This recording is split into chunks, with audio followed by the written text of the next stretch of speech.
yo, it's X. Crizzo? It's your boy Crizzo. Crizzo, you got a new message. I thought you had a new hook. Oh yeah, like, comment, share, subscribe, or not. I can't tell you what to do. I can only tell you what you should do. So go and do that shit. There we go. Bravo, bravo, bravo. And today, we got this guy. He's a pretty cool guy. Distrolord. Distrolord is in the chat. How are you doing today, sir?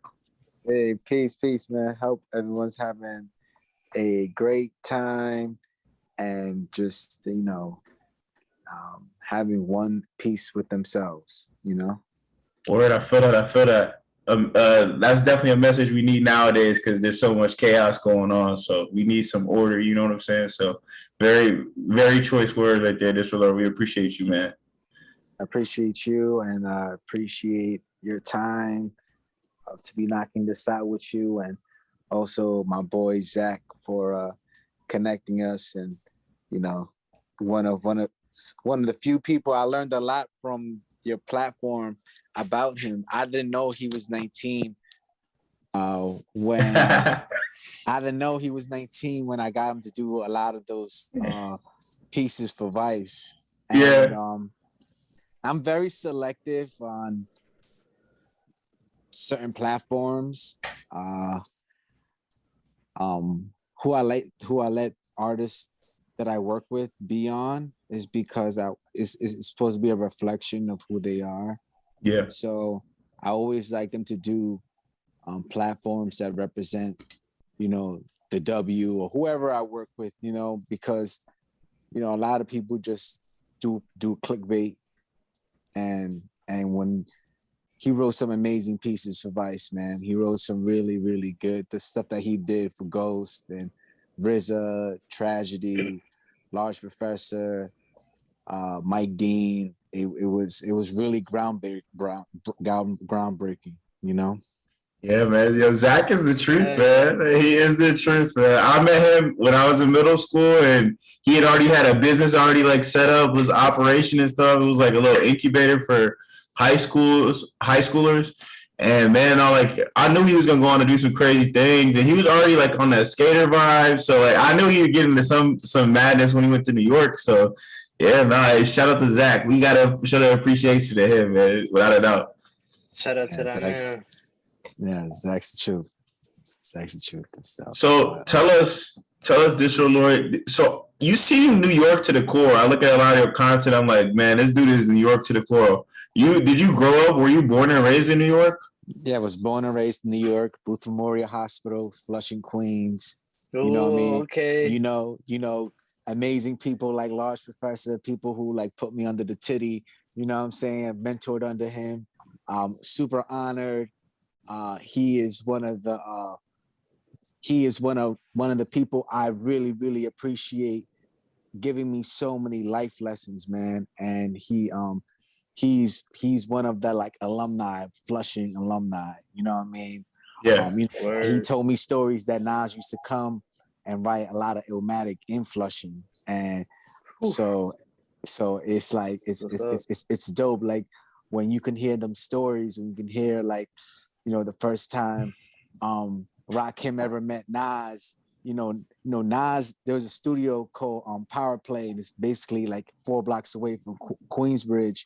And he would tell Nas when Rakim won't pull up to the studio, he would tell Nas to come to the studio and knock some demos out, And one time Rakim came in and everyone kind of was like, oh shit. And then Rakim was like, nah, yeah, y'all finish up. You know what I'm saying? I'll stay here. And he was like, and then Riley, you sound good, man. Sound nice, baby Paul. It sound good on that mic. And then, you know what I mean? But it's like them stories, man. It's like, damn, yo, this is dope. Rakim knew about Nas before Nas was even big. Like, like that's really cool. Like it was like the passing of the baton. So it's like, right, you start hearing these stories, like, and it kind of shows you like, damn, dude. And he was an engineer. He producer engineer. So, I mean, Rakim at that time, Large Professor was like 18, 19 years old, fresh out of high school, like it's crazy. So that's amazing. So you grew up hearing the stories and stuff like that. So when were you like originally like when did you become a protege? Like when did you like come under a wing? Like how old were you? My father was he put me onto music at a very young age. So he like put me onto like classic rock, which Large Professor calls Bayside music, which is like classic rock, Styx, Foreigner, Tears of Fears, like Large Professor says, Bayside, you know, because there's a part in Queens is so big, right? So this part of Bayside is like kind of like a wealthy area, right? Mm-hmm. So he would say Bell Boulevard. So Bell Boulevard is like, it's all like a wealthy boulevard, you know what I mean? In Queens, you know, so we'd be like, yo, that's that Bell Boulevard. So that's going into Bay Terrace and Malba and you know what I mean? So it's like Bayside is like the nice, like, yo, that's that Bayside shit. So that's the shit I would listen to, you know? Okay. And then my dad he always Marvin, heavy Motown, you know, and that was kind of like the cloth I was in. And my dad, he one day, my sister, she went to Brooklyn Tech, right? Mm-hmm. And they had like parent teacher conference, and I was playing the Fugees album, and I was playing Killing Me Softly, and my dad was like, man, that's not even her song. And I'm like, what? I'm like, this song just came out. And my dad was like, man, I'm not gonna argue with you. You know what I'm saying? So my sister comes with my mom. She did good. We're driving back home and we listened to WCBS FM. It's like the oldie station. Mm-hmm. And they're like, a resurgence has came back from a very classic hit, Roberta Flack, Killing Me Softly.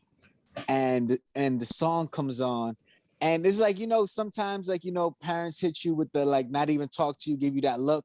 Right. It's like the song comes on and I look at my dad, he looks at me, I'm like, damn. But that was a lesson. That was my first sampling lesson, right? Mm-hmm. That was my first sampling lesson. You know, if I would have knew the sample or I would have knew the song, I would have looked stupid. My first sampling lesson was I would be riding with my uncle and he played like something that was like current, and he's like, yo, you hear that like tune under there? And I was like, yeah, I hear it. I was like, it low-key sound like some old school type thing. He was like, look at this, and then he'll skip right to like the actual track, and I'm like, I was amazed. I was probably like 12 when I figured that out. I was like, yo, and it was like the same deal where I'm like, oh, like no one did this. Like, you know what I'm saying? You're like, I guess when you're young, you just think like you know it all, I guess.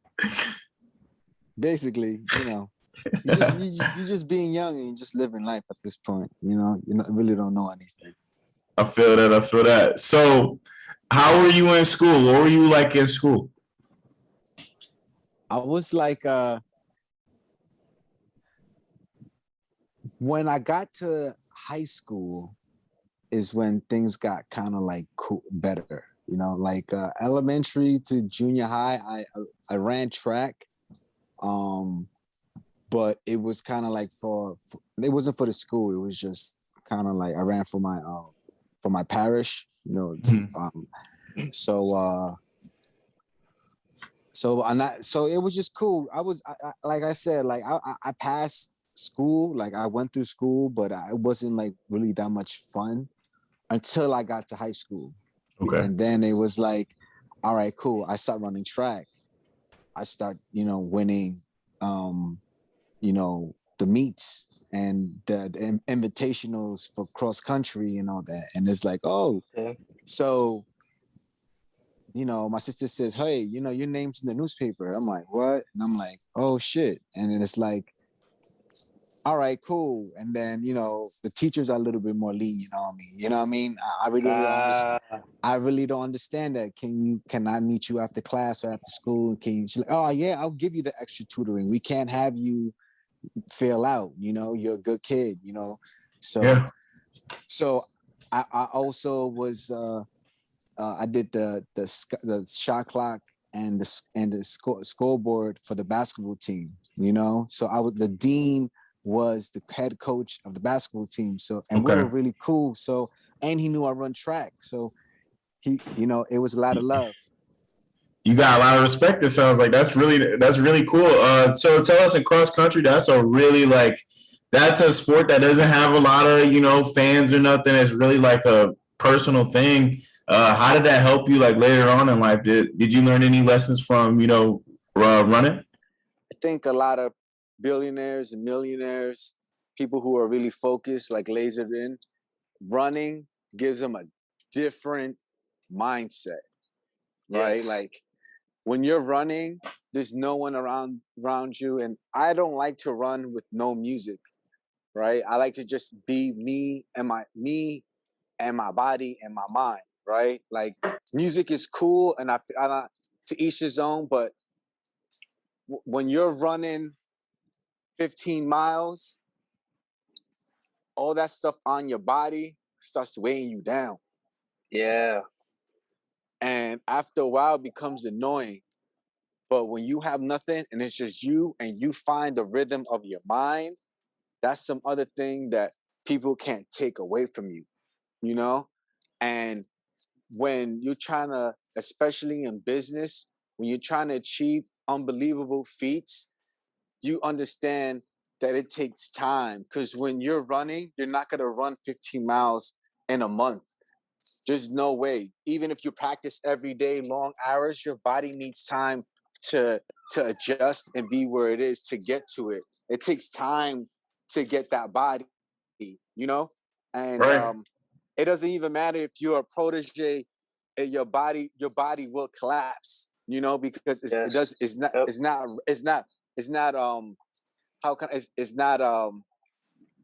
it can't endure the stuff yet. It's ready though. It wants to, but it can't. Mm-hmm. Funny thing about that, like for me, I also did track in high school too as well. I didn't do long distance, but I did sprints, right? I did sprints, and man, like the practice would always, like, we would all practice together, right? So it was very taxing on my body, right? Because I also played basketball, but we didn't really run as much as the track kids did, right? We would only necessarily run for like I guess around the court, and like not really like run. We would only run for a punishment, and that was our actual real practice in track. So my body had to really adjust to that type of environment and that type of thing, and it was also like a big mental thing too as well, like going into that, right? Because it's a completely different game, right? So I can definitely relate to what you just said. Like like that's crucial. I feel like in regards to having like laser focus, you have to have that, man. You have to like cancel things out, and I think once you start understanding that point, you'll be good. It just takes it's a lot of distractions, especially when you're a young person, because when you're young man or young woman going through puberty still, in a very young age, we're not taught financial literacy. So, you're just spending money very frivolous. Yeah, it's just it's just something that, we're running. That's what it really does. Like it slows me down. I'm not in the rush, especially, right. I know it's going to be a long race, and it's going to take some time for me to get it done. It truly is a marathon, and that's what I was in a sport like that. I was in an endurance sport. I was in rowing. That you gotta, when it's a marathon, you're gonna have those times where you're gonna mess up. There's gonna be times where you're gonna get hit with barriers, and you gotta keep it pushing somehow, some way. So that's pretty dope. I had no idea. So you were this athlete. You had good connections within your school. What happened after high school? What did life look like after that? My my parents wanted me to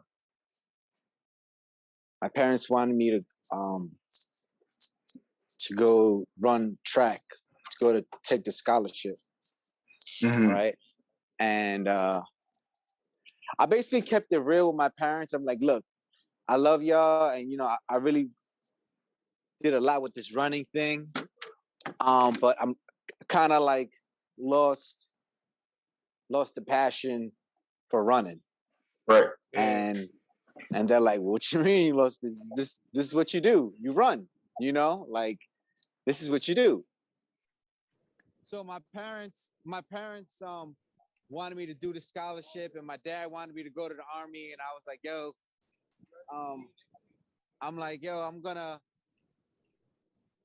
I'm basically gonna do this music thing. And they really they didn't get it. And I told them I'm still going to college. I'm good. So I'm just gonna do college locally. So before I went to college in high school, I started to do street team for Def Jam. And when I did street team for Def Jam, that's when I got my foot in the door, and I started meeting people like DJ Enough, Plain Pat. Play Pat, what up? Yeah, Yeah. And Chris Lighty, Jonathan Lighty, just a lot of good people, man, showed me a lot of love. And I was at that time I was a mixtape DJ, and I was killing it as a mixtape DJ. I was putting in my own tapes. I was getting exclusive drops, exclusive songs from these artists before a Clue or a Who Kid. And I remember one day I had a meeting with Sha Money XL, and this is on the hype of the 50 Cent mixtapes. And at that time I was killing it. I had a mixtape with Big Mike. He was big. I had a mixtape with Cut Master C. I had a mixtape with Ron G. All in 1 year. I had a mixtape with D Life, Trop Cold Quest DJ, and I was just really killing it.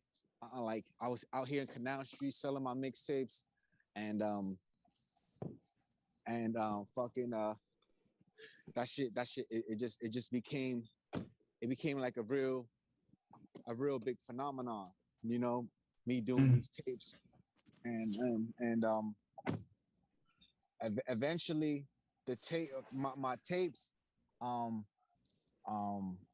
got me like with people like Enough, and he was basically calling the labels for me and telling labels, yo, put him on the record pool, put him on the list, the DJ list, so you can get all the joints. And that basically kind of helped me blow up, as a DJ. It was kind of big, and that helped me. From that doing them tapes, I got to go on tour with Ashanti. I did all her like southern, like North Carolina, South Carolina. I was like her club DJ, and I got to learn how to read the crowd, like what records to play, what records not to play, when to play those type of records. So like I said, my parents, they really didn't know, but because I worked in the music industry, I knew that it was big money. I just had to get my connections, Right. go through my little turmoils and find out who really rocks with me, and yeah. But that's the beginning of how a lot of things started for me. Word. That actually X, didn't your uncle used to work for Def Jam at a point too? So that's pretty interesting. And around what time period would you say all this was going on? Like during the 80s, early 90s, This around was that early. time? This is early. This is late 90s. Early Like 90. 2000s. Yeah, it's like 99, Okay. 98, 99. I started to work at Def Jam. No, So This is like the because peak. This is like yeah, the because peak in the. yeah, like I did the Murderers album, I did Jay-Z Volume 3, I did Nutty Professor album, Jail Felony, Foxy Brown, Joe Button when he was on Spit, No Homo. Uh he was on and that's Stretch Armstrong's label too, if a lot of people don't know that. From Stretch and Bob. You know what I mean? Uh who else? Yeah, it was cool. Yay, or like they're all in one floor too. Like Rockefeller, Murder Inc., um, DMX's label, Bloodline. We were all in one. Dope. We were all in one floor and shit. Island was in the other side. Leor and Kevin and all of them were in the 29th. Right. Like it was ill. It was different, you know. And they all knew me. Like, you know, I remember one day. I seen my boy Mark Breezy. He used to work for Def Jam. He did like a lot of big records, like J.O. Felony records, a lot of big dudes from the West. He did Method Man album, and he see me in the hallway. He said, "Yo, let me talk to you real quick." And he was like, he says, "Yo, man, we're talking about you in the offices, man." I'm like, "What are you talking about?" He says, "You know Lyles?" I'm like, "Who's that?" He said, "Kevin Lyles." I'm like, "Man," he talked about you in the office. He talked to you today about you in the meeting. I'm like, "For real?" He's like, "Yeah, you need." He said we need to have more of your energy. that's pretty cool. That's really dope. That's really dope. I was What like, was the what? energy? What was the energy you was putting up? You know, like I was fearless, bro. Like That's what's I up. can't believe I was there. Like, you know, like I had to show them. Like, it doesn't matter what I was doing that was doing good. Like I was doing I built my own little team up. I had my own squad. They're like, "Yo, this motherfucker in 4 months came here by himself, him and his little homeboy. Now they got 6 of them here. They're killing it on the promo.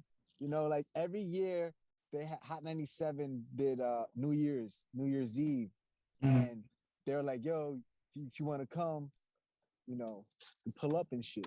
I was like, "What? The Right. Hot Word. 97?" I got on the radio. Got on the radio for the first time ever. Like they interviewed me. Like, "You just yo, Hot 97, Def Jam Street Team. We in the streets." Yeah. But I was young, and I feel like that was the energy, right? The energy was, "Yo, we got it. We Def Jam. We the heart of hip hop, you know." Right. Yeah. And that's what I got from working from there. Like, you know, I never seen Russell, but Russell's name was always brought up. You know what I'm saying? Like Yeah. he's like, I learned so much from Russell. Um, it's he's like I met him a few times, but I never had uh a chance to just say thank you. You know what I mean? Like just like, "Yo, thank you, bro." Like um I seen Kevin 4 years ago at a Warner Publishing Grammys party, and every big Warner executive, Julie Greenwald, uh Kaiser, like Todd, like Yeah. they were all there. And I go to Kevin and I'm like, "You know who I am, right?" He says, "You're Gustavo Guerra, Def Jam Street Team." And I'm like, "This is why I love you." He's like, "You know, I always look out for you. You know, they ask about you, I say you're my guy, right?" I'm like, "I know, Kev."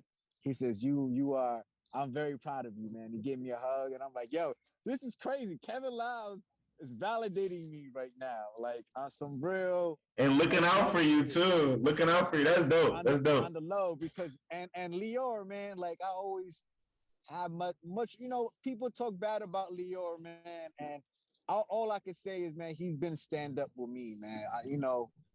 Like that's all I have to say. Like I had a meeting one day, and my son was like 3 months old, and it was I had to go to this meeting, man, and the other person that was supposed to be in the meeting didn't show up. So I was like, "Damn, man." I just, my babysitter didn't, pull up, and I was like, "You want something?" I called one of my mentors up. And I was like, yo, man, I got to see Lior. My babysitter didn't pull up. He was like, yo, just go to the meeting with your baby. I'm like, what? He was like, that was sure. He was like, that's going to show Lior that you're a family man. And that's what you are. You're a family man. You're not out here in these streets. You know what I mean? And I was like, all right. And then just went in there with my son, like, Lior, man, pardon, babysitter, he's like, oh, more life. This is beautiful. He's like, Adrian just came here with his family. He's like, and then he's like, damn, I would have just had my family in the meeting. I'm like, yeah. He's like, Leo's like, you need any hot to warm the bottle for your baby. He's like, Lisa, please warm the bottle for the baby. He's like, come on, let's have this meeting. And like my son was right next to me. I was feeding him. He was holding my hand throughout the meeting and all that. Shout out. Hey, that's a real look. That's a real look for real. And I did the whole meeting with my son. It took like a whole hour. We talked about Adrian Young, artist that he managed. And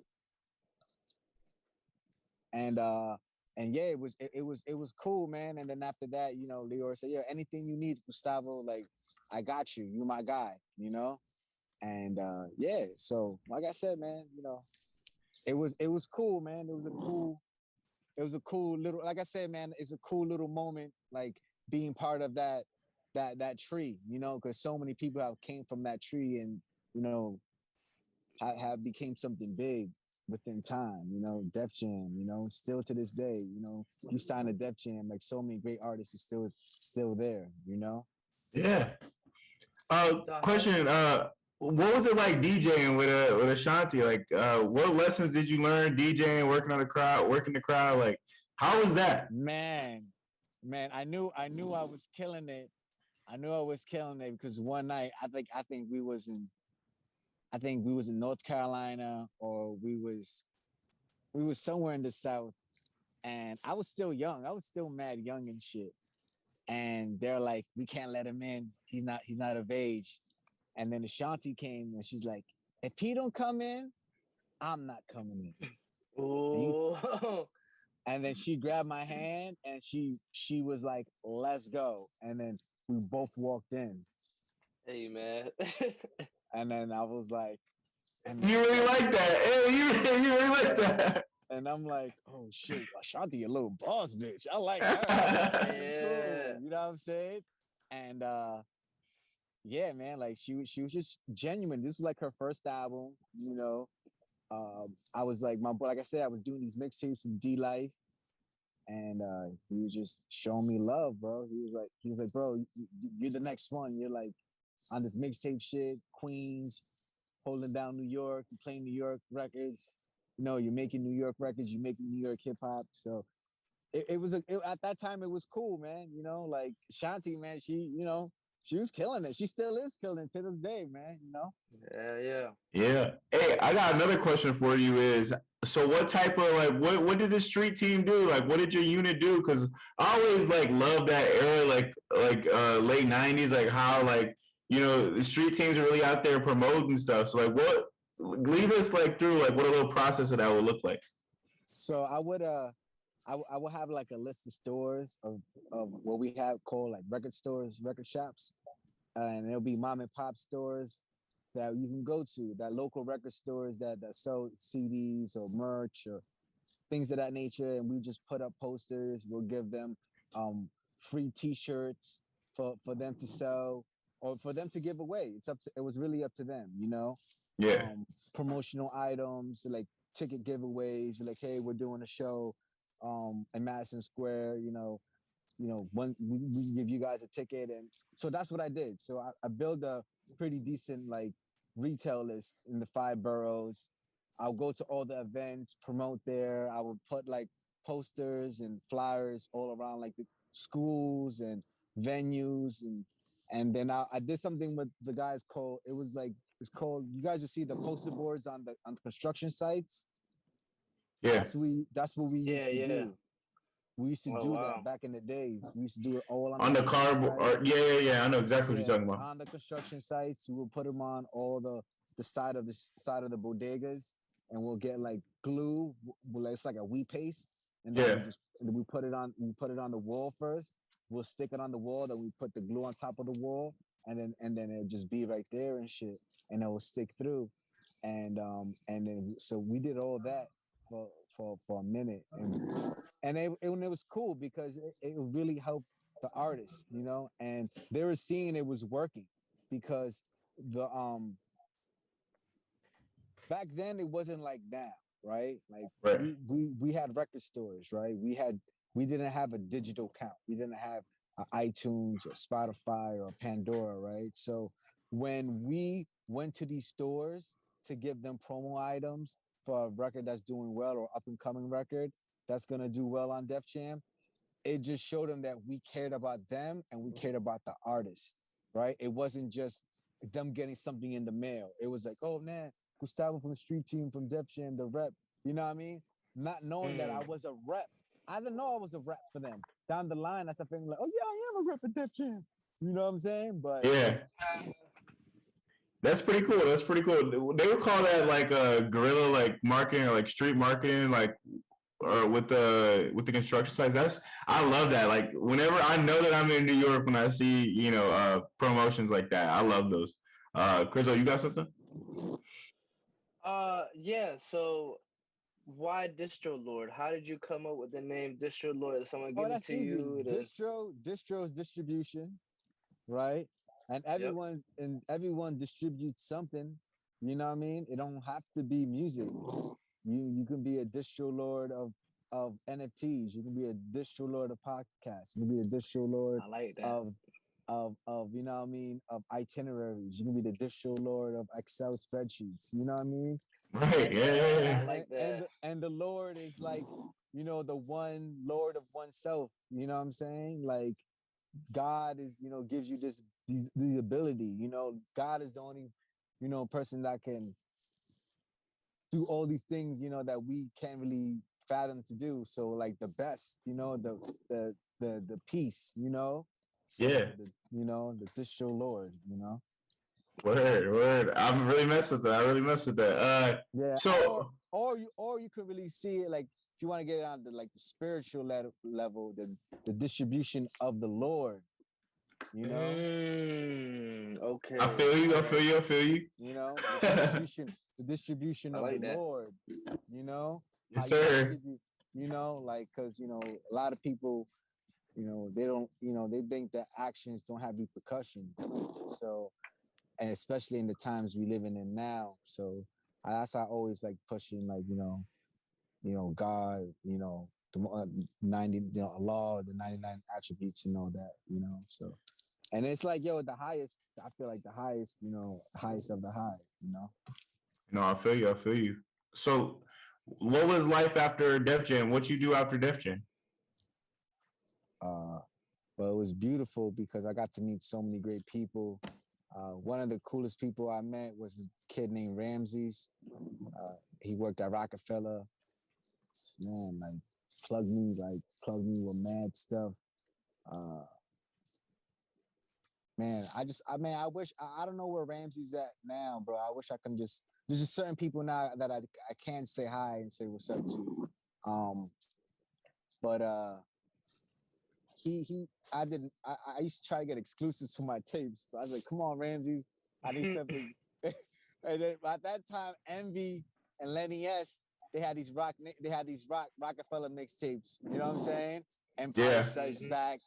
You know what I mean? So it was like, yo, I really don't got anything. You know, we got to give it to Envy and Lenny. You know what I mean? And Lenny's his boss, so it was like, damn, bro. But he always tried to give me placements to Rockefeller, to records at the Rock or the Set or whoever, like, you know what I mean, that's affiliated with that family over there.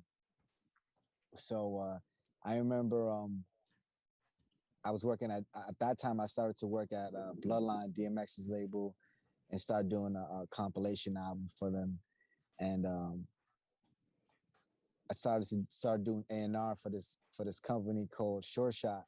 And I just found out that ODB just got signed to Rockefeller, and I'm doing my thing as an A&R short shot, trying to get my independent game up, Mm. but I also down the line I'm hearing that ODB's having some issues, like they having issues breaking him. You know what I mean? Like he not really, you know, taking off the way he's supposed to take off. Yeah. But so I basically reached out to Ramses. I was like, yo, I want to do like an incubation deal with y'all.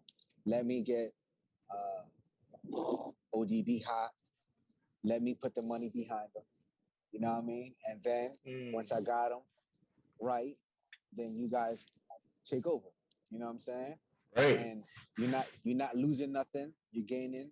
I already have the fan base because I already have did records with Ghostface in the past. So he already did a record to us through Short Shots. I already had like the it's called co-op. It's you pay for retail space to be in Tower Records, Coconuts, Nobody Beats the Wiz, Virgin, FYE. So yeah, so they were like, yeah, let's make it happen. So Big Face Gary and Dame Dash signed off. You know what I mean? And I got the vocals, and yeah, I put out ODB's last album before after he passed away. You know. Let's talk about that, man. What was so did you have experiences with ODB? I never met ODB in my life. Oh, you never met him, man. That's crazy. That's insane. I never met ODB. And basically what ended up happening was ODB, my all right, so Big Face had some records with ODB for the project, but my long time collaborator, Ben Grimm for the Now and Laters, he was engineering at the studio called Hit List on Northern Boulevard in Queens, Astoria. And he shot me a text and he was like, yo, I'm in the studio right now with fucking Royal Flush, ODB, and Mariah Carey. I was like, get the fuck out of here. He's like, yo, I'll be back in the crib, you know what I'm saying, late night. I'm like, I bet I'm just gonna crash here and just work on these beats, you know what I mean? And we come through late on the late night tip, 7 in the morning, early morning. I mean, late morning morning at this point. And I'm like, how was the session? He's like, yo, shit was crazy, like ODB. I'm like, I bet. So they had like a few more sessions after that, you know? And there's times that ODB would just come with Flush. So I hit Flush and I was like, yo, what up, man? I'm doing this ODB project. I need some vocals, like I need some songs. And he's like, yeah, man, I got you. Like, and you know, we linked up and you know, we had Mark Ronson, early Mark Ronson. We had DJ Premier. We had DJ K Def. And yeah, man, we put that project out and did very well, man. And like I said, man, I never met ODB on the physical level, but I feel on a spiritual level, man, you know, he wanted me just to keep his legacy cool, like, you know what I mean? Keep his energy, yeah. You know, and it's cool, man. Like I never, he to me, I really wanted to work with him because I already worked with Ghostface at that time, and I really want, like, you know, I feel like what Pharrell did with him was ODB at his finest, man. Like, I got to meet Pharrell once, but I never got a chance to tell him, thank you for doing, you know what I mean? You know, baby, I got your money. You know what I mean? Like having Khalees do the hook, like, come on, man. Pharrell's, he's that guy, man, you know? That's dope. That's dope. I got a question. What would you say is your favorite project? What's the favorite mix you ever done? Like, in your personal Man, discography? I can never answer that question because I'm still making music right now. So you always, I got you. You always going. You consistently changing. Yeah, like right now, I feel like I'm about to release so much music. I was just working on Donda 2 with Theopolis, London. Um, you know, my longtime mentor and spiritual mentor, Mike Dean. Like also working on Mud Brothers project. It's myself and this artist named Foul Monday from Queensbridge. This other artist named Little Boo, which we now have upgraded her name to Big Boo. And she went from Little Boo to Big Boo. Yeah, because her bars are so big. I said I can't call you Little Boo. It's disrespectful. You know what I'm saying? I gotta call you Big Boo now. Yeah. Her name is. You guys can check it out. Her name is Big Boo. She has a song called Big Leagues out right now. She's killing it. She's lyrical. She got bars, man. I feel like music is going a better direction. Even like this whole ending, I feel like people are struggling at NFTs is because NFTs is not about a money grab. NFTs is about community, right, starting all over again. And aside from all that, teaching each other, right? Like you have to teach someone certain things, and I think people didn't grasp that concept. Well, what do you think about an NFT like album? I know it's already been done already, but what do you think about more of like those things? Maybe it has a virtual concert connected to that. Like, what are your thoughts on NFT in general? I think NFTs is you can't get jerked anymore. You have a smart contract. That's it. You got smart. You know what you signed. You get paid what you paid for. You can't get jerked anymore. You'll always get paid for your content. Point blank period. You know what I'm saying? Yeah. You will never, even if you per se sell it, that person who sold it to someone else, you will get paid off of that because it's all in the smart contract. So that is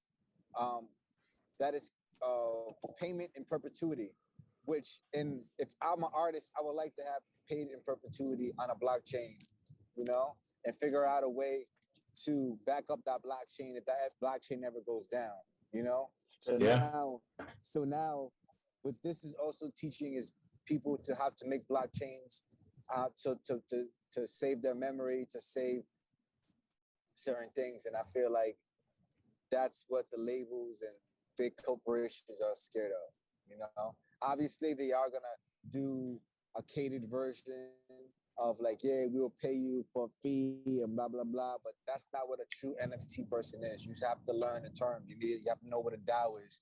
You have to know to get them to download your MetaMask and never, ever give people your password. Because once you do that, you'll never get your shit back, right? To get that MetaMask, go on Coinbase, get some ETH, right? Yeah. Which is Ethereum, right? Pair your MetaMask to your Coinbase, where it says MetaMask, pair it, get your ETH, and then you can go to Tezos, or you can go to Nifty Gateway, or you can go to OpenSea, and then you say pair it to my MetaMask, and then let's say if I want to buy the $60 NFT, I'll buy the $60 NFT, $50. So I bought NFT for $210. Right. But you got to learn how to do it. You actually got to do it. You got to be in these communities, Yeah, we're actually considering doing that. We're gonna pair it up with some exclusive content that's gonna come along with it, with our NFT program, and then we're also like partnering up with a few of my other buddies that have businesses. So it'll come like as like a special guest pass of these like 3 businesses, but it's also a community of mushrooms where But we're working on that later on. We'll talk about that. It's a pretty like fun idea. But yeah, so I mean, this is definitely the time where artists are going to start taking control of what's truly theirs. What are your thoughts on like more artists getting like you know either setting themselves up well, in corporate situations, or actually becoming independent and doing their own thing? I think artists just got to be more financial literate and know that the money's not always going to be there. And when they do get these lump sums of million, 2 million, 20 million, or 100 million, to know what to do with their money, not just buy jewelry and expensive cars, but to buy property and units. To buy NFTs, to learn what's going to be in the new financial structure. Because we're not taught this in elementary school. We're taught to be workers, 9 to 5, which is not a bad thing. Everyone being an entrepreneur, if you're not gonna wake up at 5 in the morning, knowing that you have zero money in your bank account, you gotta grind, you're not gonna make it as an entrepreneur because there's gonna be a lot of sleeping in the street, not having food in your stomach, days, months, maybe even years before you really crack. And that's why a lot of people don't do it. They have to live a comfortable lifestyle, they have to live a stable lifestyle, which is not a bad thing. And I never would ever say it's bad. It just, if you want to do what I do, it's not all fun. Every time I have an accolade or something big happens, it's just me refining myself, Right. You always got to be evolving. I mean, we talked about that, like with you running, man. I mean, that's pretty dope. That's pretty dope, bro. Yeah, I agree.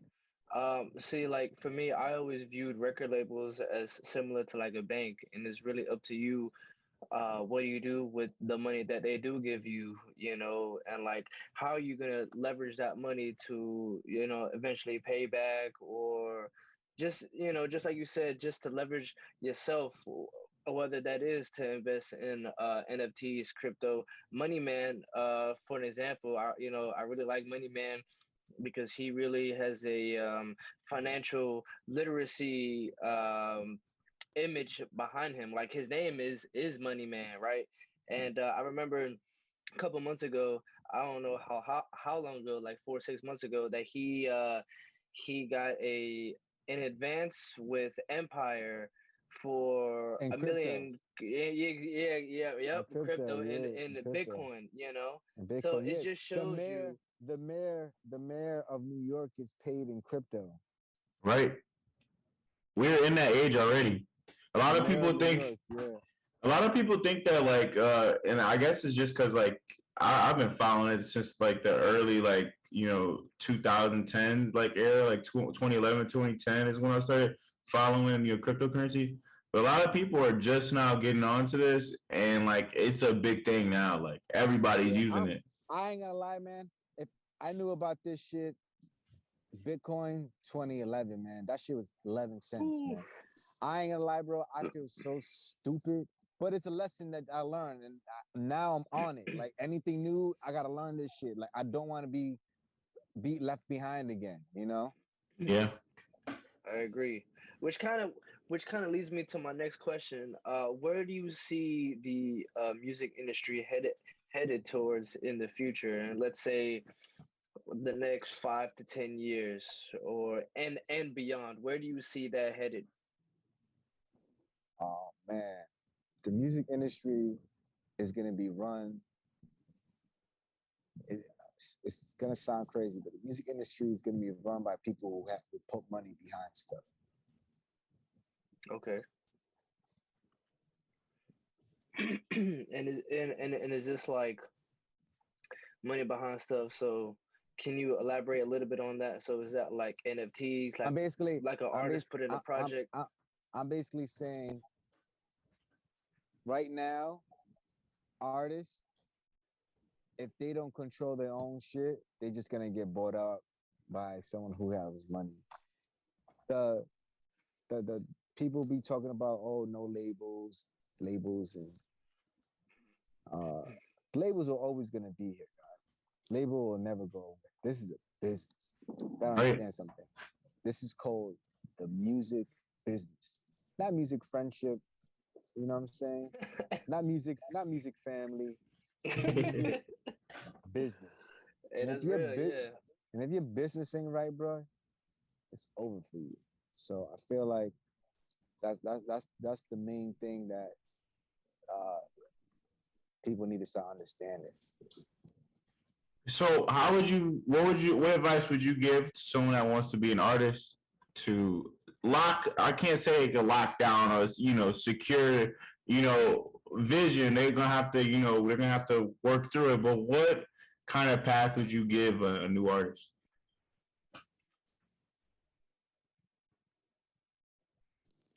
Um, I would tell a new artist, go once a week in Times Square and perform, Okay. or wherever your Times Square is in your city, and perform there once a week.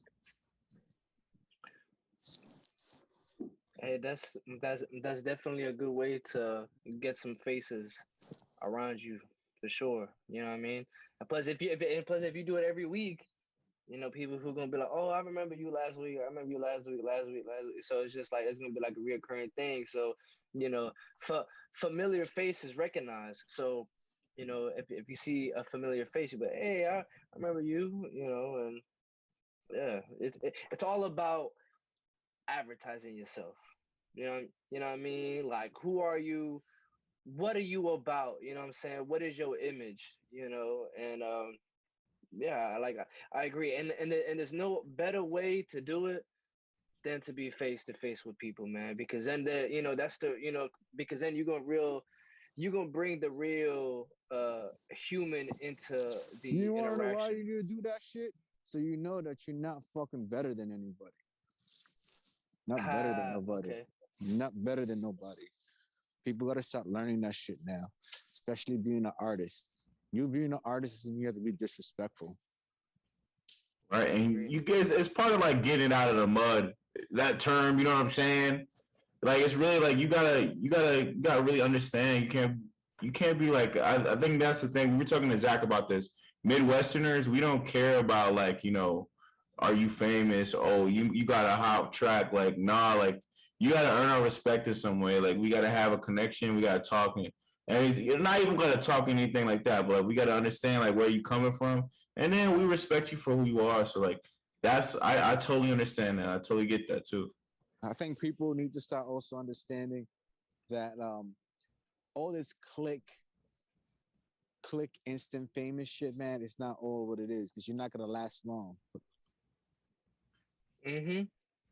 You don't know. I agree. You will not know how to control 100,000 people if you never even had 100 people in front of you or 1,000 people in front of you. It takes a skill to do certain things, and certain people might just be naturally gifted, but certain people might not. So what would you give an average like I tell a up and coming artist, find yourself people that you really want to work with you, right? Not people that you have to keep paying, right? Because if you have to keep paying someone, that really means that they're just paying you for a service, right? If they really Right. fuck with you after a while, they're like, you want to know something? I fuck with you, bro. Let's do it. You know what I mean? Like I seen you doing it. You just need this extra push. I'm gonna take you there. He or she, right? Find a good team. Find people that can, someone that's cool at social media, someone that does a little video, that can do video, can do editing. Um,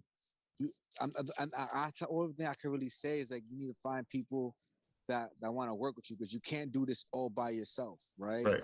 Mm-hmm. Social media ads and all that, that's cool, but it's not gonna you're not moving the needle, and you're just being you just on a skipping record. You know what I'm saying? Everyone's doing it. Find something that works for you. You know, um, if you're using a different platform that's not big but you're getting results, stick to that platform. You don't need to be big on. You don't need to be big on TikTok if you're big on Reddit, low key. You know. Right. No, I definitely understand. You got to find your niche. You got to find what's going to excel you to your next level. I definitely get that.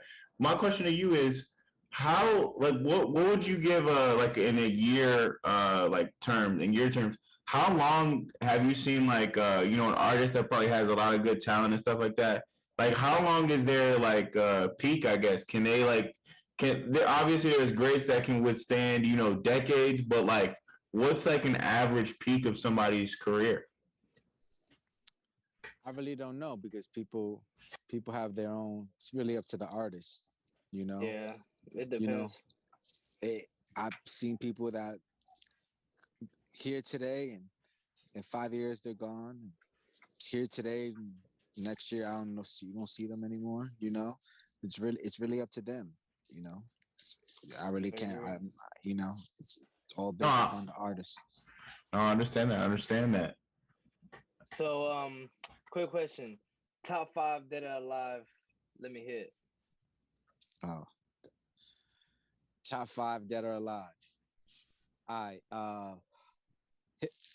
Rap, right? Yes, sir. Hip hop bars, right? Yeah, bars. yeah. Bars, you go bars, yeah. Right, It don't even matter. All right, cool. Top 5 bars, like big bars, like guys like Rakim and shit, like guys who birthed guys like Tragedy, who birthed guys like Nas. You know what I'm saying? Bars, man. Guys like KRS-One.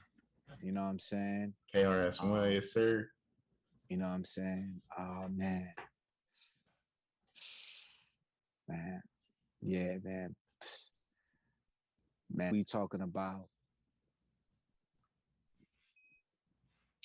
man. I think a lot of people don't mention him, but I'm gonna say my 5th will have to be Grandmaster Melly Mel. The Message. Oh yeah. Okay. You know,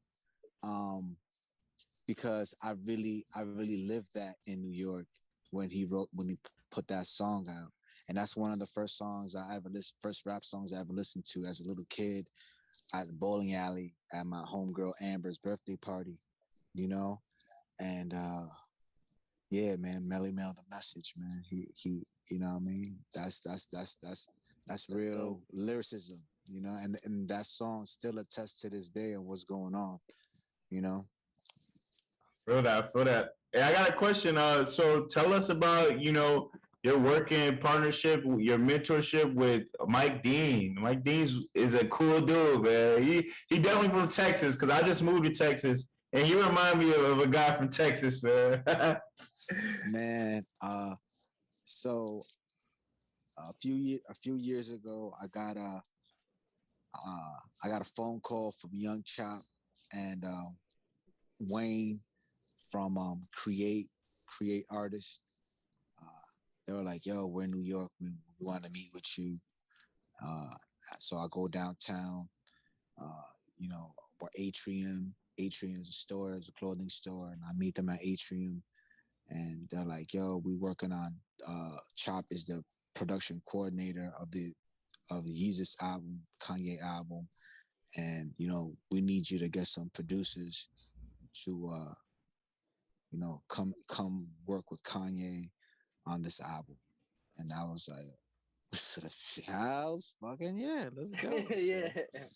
So I called my homie up, Sci-Fire, and prior for me calling up Psy, he was killing it on the charts, and he was like kind of like an understudy, you know what I mean? Yeah.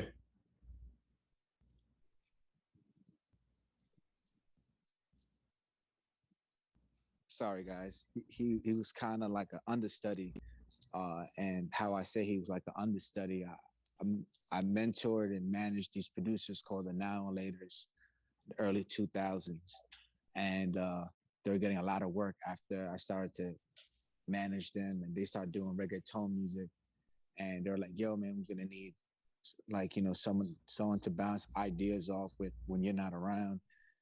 And I was like, "I bet." And then my boy Sai, what at the time we called him Houston because he was from Houston.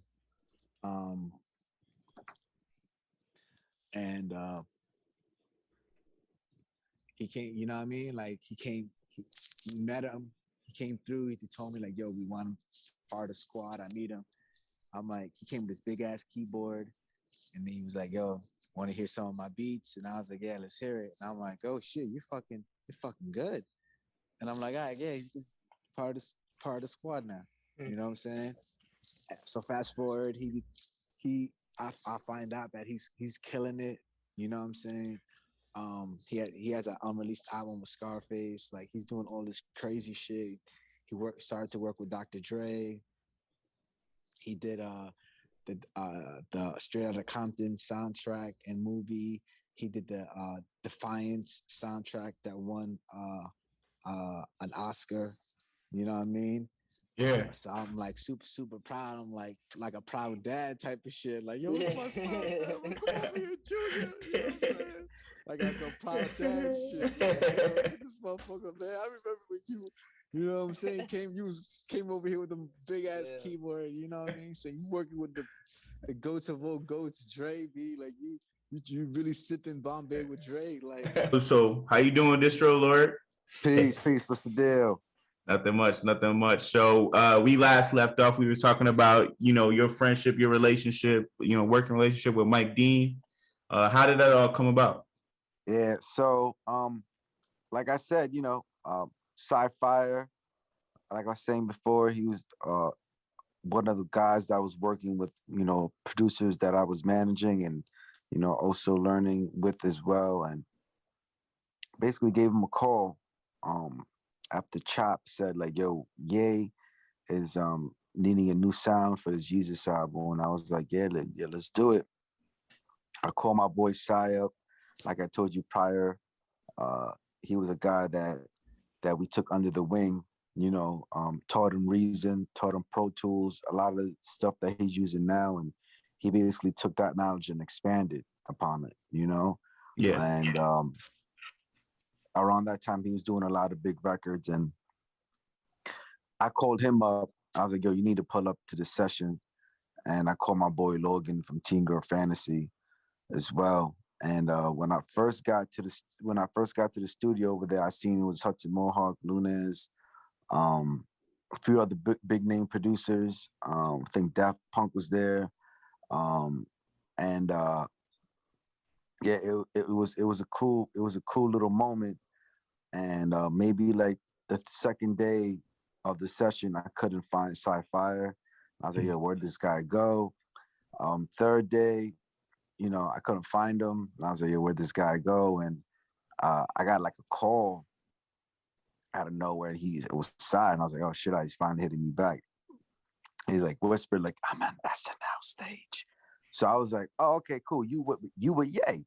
So I really didn't, he doing what he was doing. He gives me a shout and he's like, "Yo, meet me at the Prada thing, the Prada New Slaves installation." Okay. And I was like, "I bet let's let's make it happen." You know what I mean? And that's when pulls up in his car, like this like a kind of like a SUV, and he comes out the car, and then this older white dude comes out the car, and then he tells me like, "Yo, this is Mike Dean," and this is Mike Dean, this is Gustavo, and he's like, "You need to work with him." And he's like, and then he looks at me and says, "You need to work with Mike Dean." And I was like, he tells me like, "Yeah, he takes care of RZA. He does all of RZA's marketing. He runs RZA's label. You need to highlight. You need to work with him." So, maybe we exchanged phone numbers. We took like some quick little flicks. You know what I mean? And then like maybe a day or two later, I had a meeting with him. His longtime, companion, Louise Donegan, and two of his buddies, And just basically it was like, hey, look, I don't have like a roster of clients. I only work with a handful of people. I'm not one of those people that want to have like 20 golden eggs. I just rather have people that I like working with. And Sai is a really good friend of mine. So let's see what we can do. And from there on, like, the first thing we did was we did Huffington Post Live, and then we did NPR when this was the first time ever he told on public record that he produced for Selena. It's crazy. And yeah, I just been working with him ever since. Just I guess that makes sense because wasn't Selena like from like Texas as well? Yeah, Selena's from Texas as well. Yeah. Word, that's really cool. He met Selena's father in the music shop. Okay. And they were like, yo, we need you to do something for this band, X, Y, and I have a band, and my daughter Selena. He didn't know who Selena was. Like, from what I could be wrong, but he didn't know like she was a big artist. He was just like helping her out. But from what he told me was he helped her to get on key and learn how to how to sing, on key and things of that nature. So that's kind of dope when you look at it. Like, damn. Yeah, especially in music history, that's on that level, Yeah, that is really cool. That was really cool. So I think rumor has it he taught you about Uber, is that correct? Yeah, taught me about Uber. First time ever. Pretty funny. So was this when like Uber was just out? This is when I just I'm telling, this goes back to when I did the Huffington Post interview, right? Yeah. So the Huffington Post interview was great because he talked about a lot of things, and big shout to the big homie Jay Prince. He sent over a box of Rap-A-Lot gear after that interview. Because Mike never knew about how big the type of marketing I was doing could impact instantly, right? Right. Mm-hmm. And I somewhat thought I was in trouble, but I wasn't. And that's kind of why he kind of like fucked with me after this thing I'm gonna tell y'all. I was doing Reddit AMAs before like it was popular, right? Wow. So 2013, I think it was 2012. When did Kanye Yeezus come out? 2013, 2014? 2012. Yeah. 2013, 2012. Yeah. So I got him to do Reddit. AMA on Reddit on Hip Hop Heads. Wow. I know the guy who made Hip Hop Heads, Yeah. And I basically was like, yo, let's do this AMA. And he was like, what's that? And it says, ask me anything. And he was like, cool. So he does the AMA, is going off.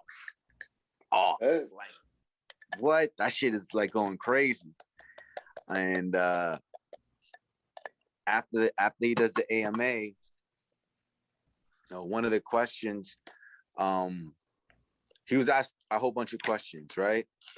And I was like, all right, cool, we good to go. I said, Mike, let's wrap it up.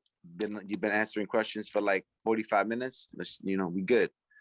So he finished wrapping up the questions, and maybe an hour later, I'm scrolling on Twitter, and I see Twitter it says, Kanye West confirms Yeezus tour. And I'm like, what? I'm like, how does fucking... So I click on it, and it's a Pitchfork link. So I'm like, all right, cool, Pitchfork. Yeah. So I click on the Pitchfork link, and it says, during this afternoon's Reddit with producer and longtime collaborator Mike Dean, he has admitted that Kanye will be going on tour for the Yeezus album. And I was like, I'm about to get fired. It's over. It is over for me. I am out of here. You know what I'm saying? Because Kanye don't play that shit. Kanye is very secret squirrel with his shit. He's somewhat kind of, it's okay a little bit of like let people know, but he's secret squirrel with his shit. You know what I'm saying? And he don't like people knowing everything. You know what I mean? That's just it's the truth. Like he's the if it should be anyone saying it should be him, right? Right. Yeah. Oh man. Right? It's his rollout, it's his album, it's his tour. Yeah. Oh man. So what happened? So I hit Mike on FaceTime and he's like, where you at? I'm like, oh, I'm at around that time I was working at RZA's label. And I was like, I'm at the office. And I'm like, you're not mad at me? And he says, what did you do? And I'm like, oh shit. I'm like, did you search yourself on Twitter? And then he was like, and I'm like, he's like, oh shit. And he was like, it's okay, don't worry about it. It was off like that, just like that. He's like, it's okay. He said, I messed up, not you. I should mess up. I said it in the interview. Hey. It's random people asking questions, right? So you don't know who these random people are. It could be writers for Fader, it could be writers for Hot New Hip Hop, you know. And especially when it was like a ask me anything, that's like, oh, I'm making a burner account. I'm about to ask whatever wild question I got and see if he'll bite. Yeah.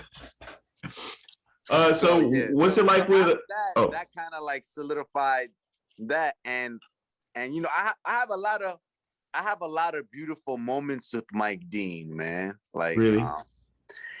Yeah, man. Like I was very jaded for some time about the music industry and the industry in general.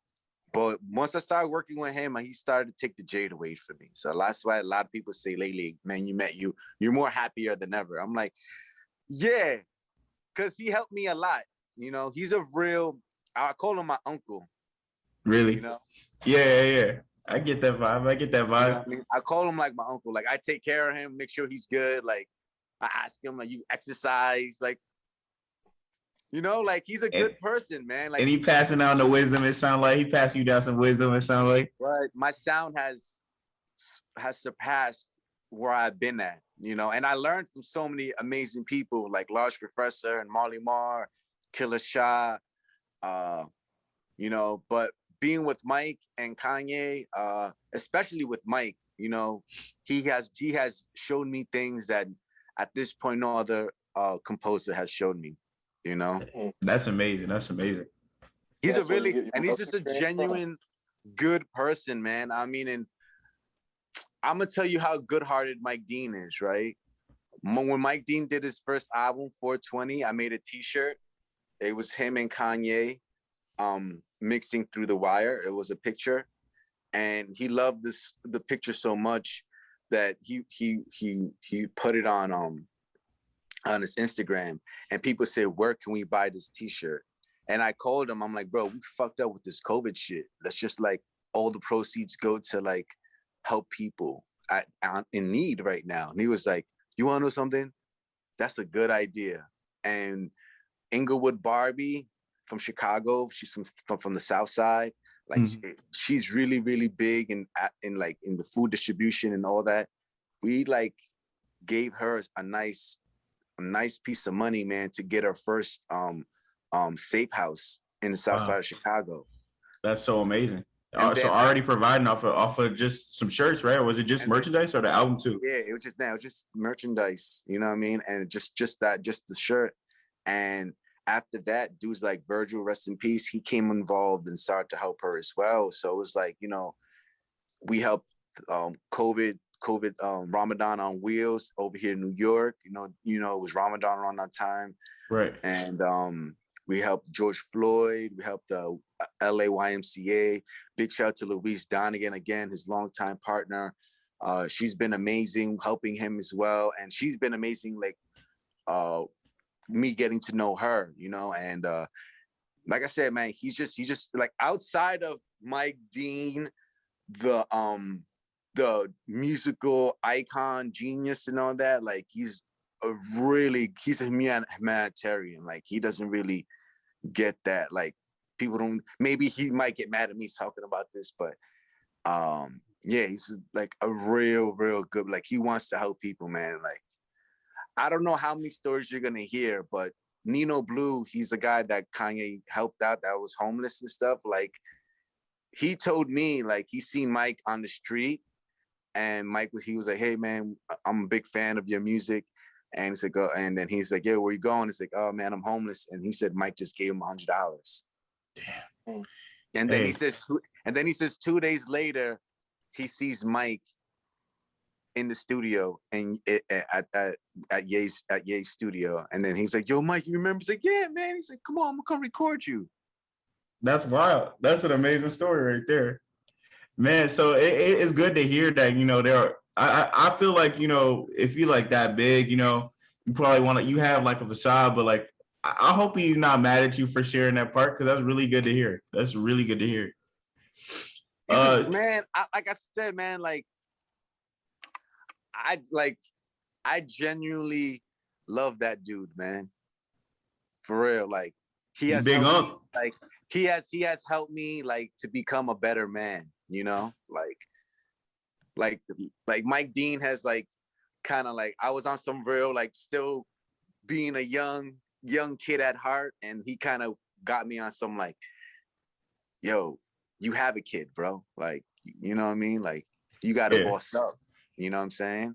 Yeah. I get that, man. One day you, basically, he's kind of like teaching me, like, one day you're going to be in my position, you know what I mean? And I want you to be ready. I want you to help other, young men and women who went through your situation. You know what I'm saying? And so, yeah, bro, when leaders lead, and leaders lead by example, So yeah, that's all I got to say about Mike D. Let's talk a little bit about Producer Plug. So I watched I think I watched an episode or maybe 2 episodes on YouTube. You guys still doing that? That's still a thing? Yeah. And you could just kind of give us a rundown. Man, so Producer Plug, it's a beautiful platform I started a few years ago. Just a lot of my up and coming friends or producers were just getting jerked by music industry punks, just because you got, you got a little bit of clout, you're getting a little 6-figure check. Now you can feel like you know more than people, and I feel like that was a huge no-no in the 90s. We we had labels and all that, but it was more of a respect thing. If you had the skills, then we need you on board, right? Right. And it was just kind of getting bad, A&Rs just taking points, taking publishing, and just because they could bring them into the room with someone. And I understand everyone got to make money and all that, but there's a certain way you can do it. So I was like, you want to know something? I should just showcase these producers, right? Like, versus just bringing them out. I should just showcase these producers, right? And when I showcase them, I'm gonna have they're like big homies, judge them. Versus me judging them, and like, I'm known, but if I can get like a Large Professor, a Ron Browse, Right.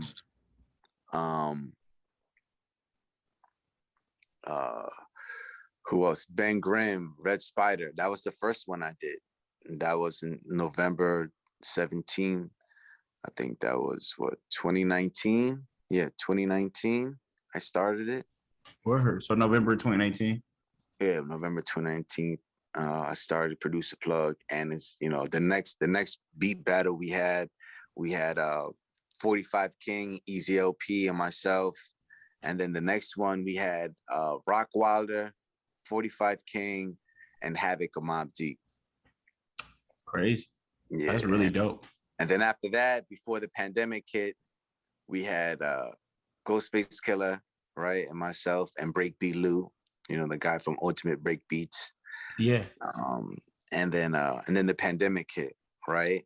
Mm-hmm. And now all my producer friends who I just started to build a little community with start hitting me. Hey man, what's up? Hey man, what's up, man? Like, what's going on with you? You're not doing Producer Plug anymore? Right. I'm like, yo, I'm handling some personal issues. I'm gonna start Producer Plug again soon. I was just trying to figure out how I'm gonna get all these people together, right? Right. And I sat back doing what I'm doing right now, rolling one up.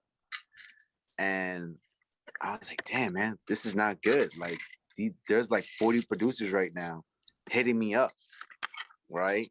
Wanting to do this thing. And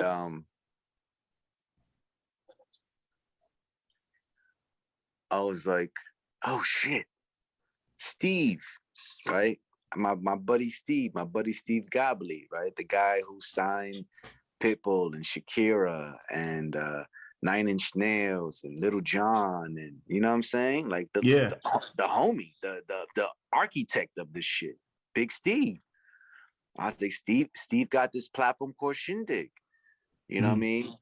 And in 2013, I started to do demo work for Shindig, bringing artists like SD from Chicago to do stuff. And I was like, oh shit, let me call Steve up. So I hit Steve and I'm like, yo, Steve, I got this platform called Producer Plug. You know, I want to do a Producer Plug beat battle on your platform. And I want Mike Dean to be the first one to do it. And he was like, man, that would be awesome. He said, thank you for thinking of me.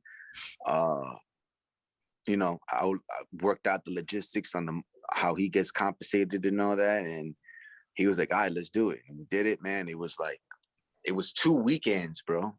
It took 2 Sundays. It was that many people that signed up. And and the beautiful thing that I learned from that was it wasn't just people from the United States. It was people from India, people from China, people from all over Europe. Music is really around the world too, and like I'm glad to see, you know, hip hop around the world. It's pretty cool to see. And all these people came and pulled up, man. And you know, Mike was like, you know, the first weekend, it was a little weird because it was my first go around. You know, I've never ever used Shindig in a massive capacity that we had. So yeah, it was just a lot. But after the first Mike Dean episode, I was fucking awesome. Like I learned how to navigate, and there's no latency, and the timing thing was cool because if people couldn't do it because they were sleeping, we could still play their beats. And yeah, we blew up. Then after Mike Dean, we had the big homie Large Professor. We had him. A lot of people pulled up. 45 King, you know, man, we just so many people, man, have done it virtually, man, and it's been doing great, man. And I'm excited and been getting a lot of great press. Big shout out to Validated Magazine.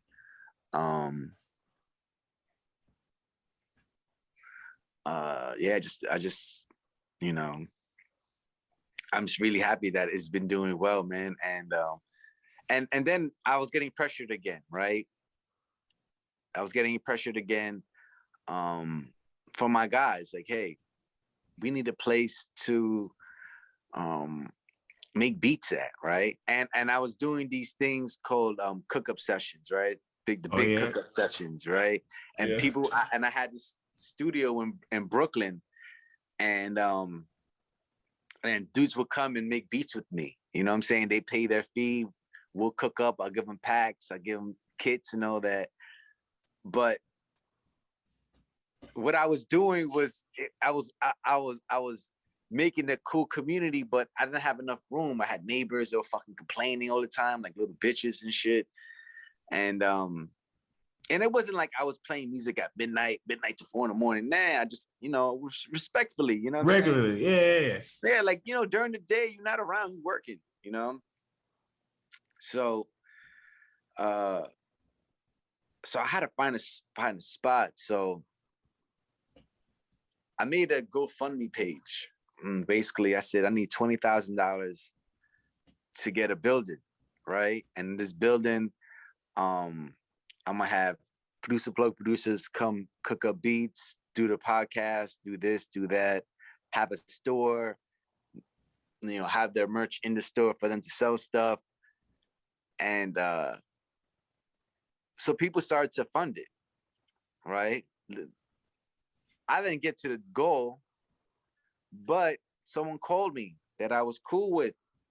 And basically it was like, yo, come to my gallery. Cool. So I go to his gallery and he's like, yo, man, it's like dirt cheap right now. If you have any investment money. I'm like, yeah, I just put out on GoFundMe that I'm looking for a building, right? Yeah. So I had some money, I went around, asked a couple people, like, yo, I'm doing this thing. And I need some money to lock this thing down. And I met with the guy, I met with the owner of the building. I told him what I was doing. I told him I had a plan. And he was like, all right, cool. And now we're here. Now we're in the building. That's dope. That's dope.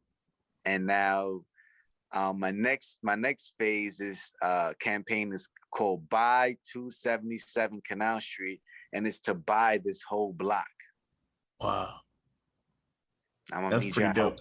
I'm gonna need your help with this because I wanna start showing people that if we can have group economics, right? And it doesn't matter about age, gender, color, right? If we come together, right, we can buy things to help each other. And we can build our own communities, just like how we're doing it in the metaverse. We could start doing it here. And what I'm going to do is when we buy this building, I'm going to use the NFT model, and everyone who contribute will get a percentage of what we make out of this building. That's dope. That's really dope. So some crowdfunding, a little ownership, a little bit of everything, and a platform that can actually get producers recognition for their talent and not for clout or whatever. Pretty dope. Community. And I feel like that's the kind of show ownership. That's the kind of show also produces that like this is how you spend your money wisely, like buying chains and all that. That's cool and all, but it's not gonna help you when you have to pay a $40,000 mortgage. You know what I'm saying? Right. Mortgages, not a mortgage, mortgages. You know what I mean? But yeah, man. So and I feel like you got to lead by example, and you got to show people. You got to show people that it is possible. A lot of people don't think it's possible.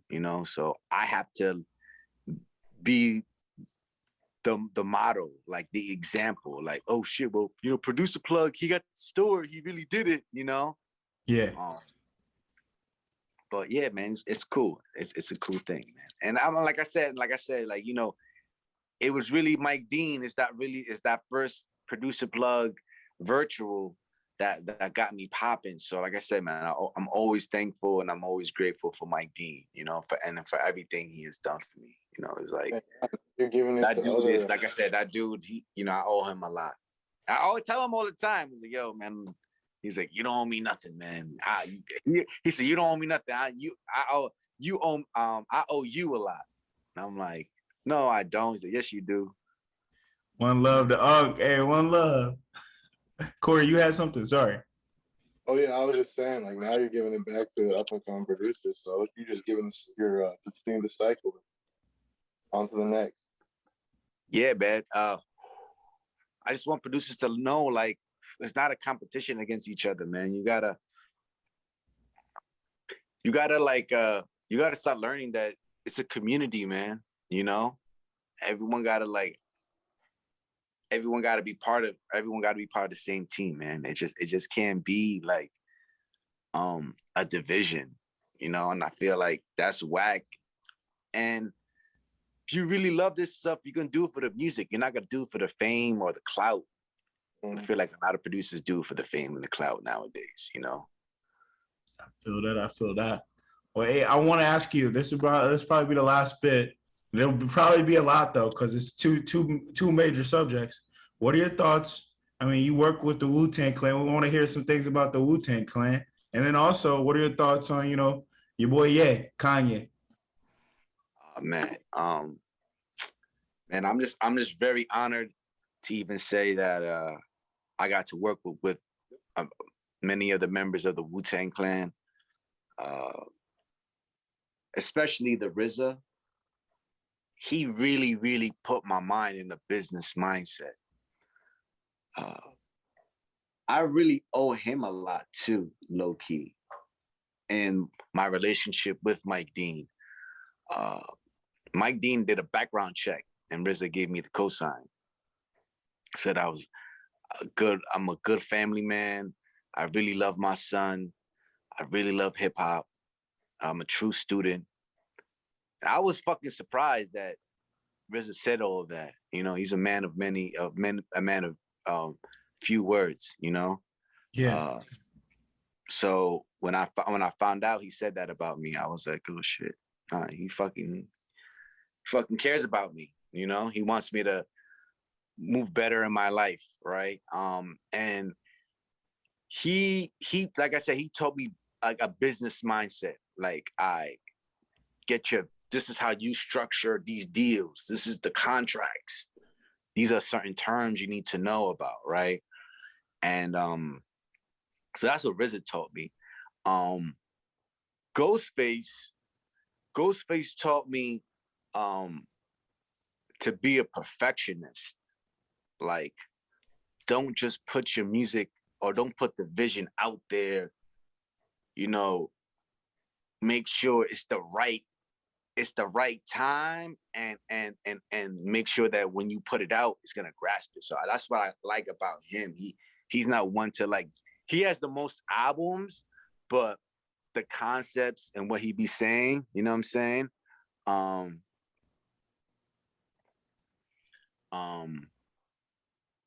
Was like next level. You know what I'm saying? Yeah, I feel that. It was like next level and shit. Meth taught me like to be serious about your business. You know what I mean? But to also have a good time. Right? Street life taught me how to how to have poker face, like he taught me like how to really like, stand your ground, man. If you believe in stuff, I don't like to use the word believe. If you know you can do it, just make it happen, Yeah. And he's the first person in the clan that I worked with out of everyone. How'd that happen? I did this mixtape for Redman called Ill at Will. And after I did that mixtape,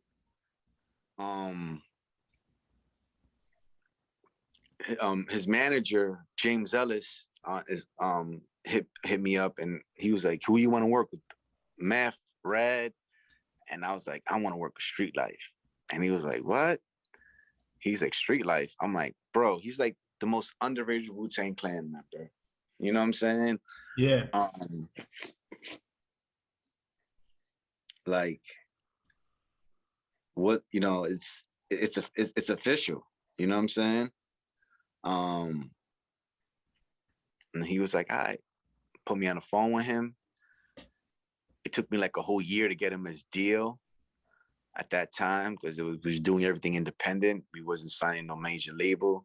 Yeah. And then after that, we just, we've been rocking and shocking. And, last year, the Yankees licensed our song Squad Up to be the Yankees team song. Right. It was a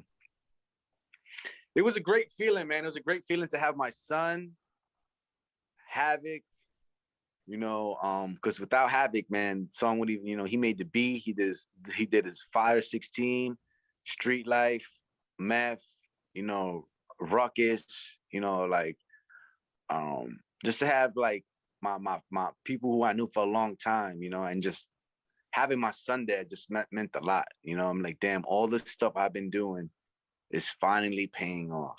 You know, finally people are just paying some sort of homage. You know what I mean? So I really appreciate the Yankees organization and staff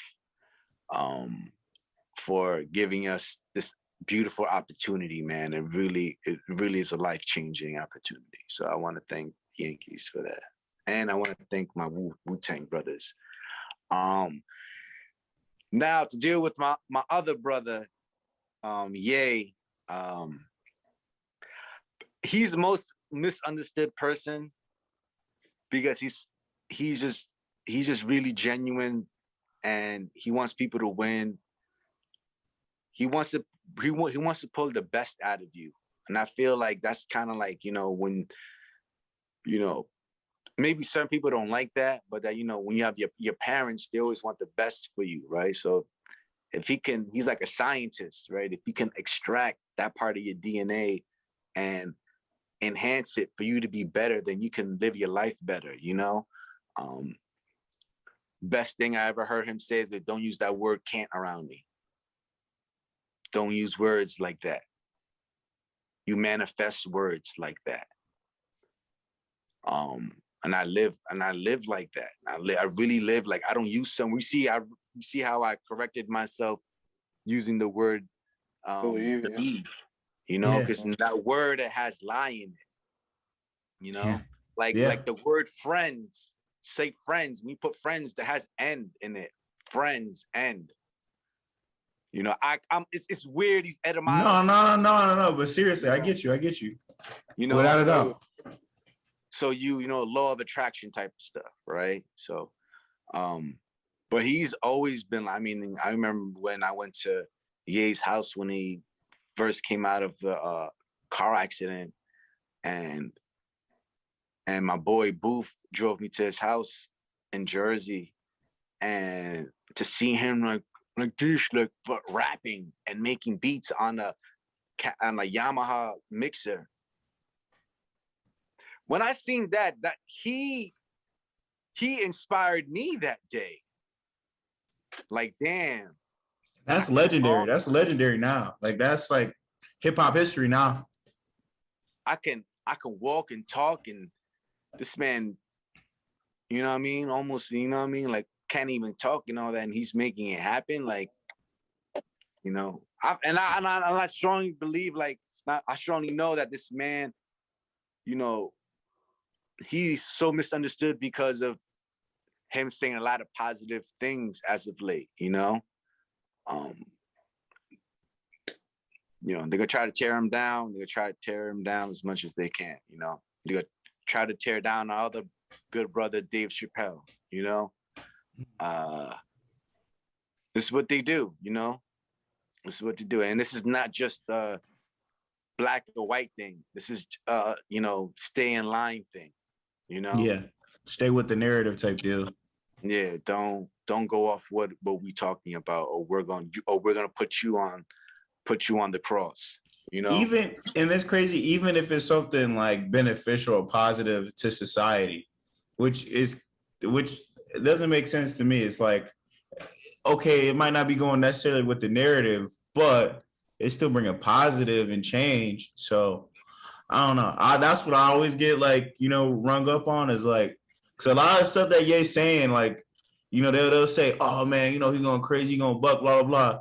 A lot of the stuff he's saying is empowering. And that's why, like, the younger generation, I don't know if you heard our interview with Zach, that last bit we was talking about Ye and how he's helping, like, really just like the next generation, like Generation Z or whatever, like just open up and understand that, like, kind of where we at for real.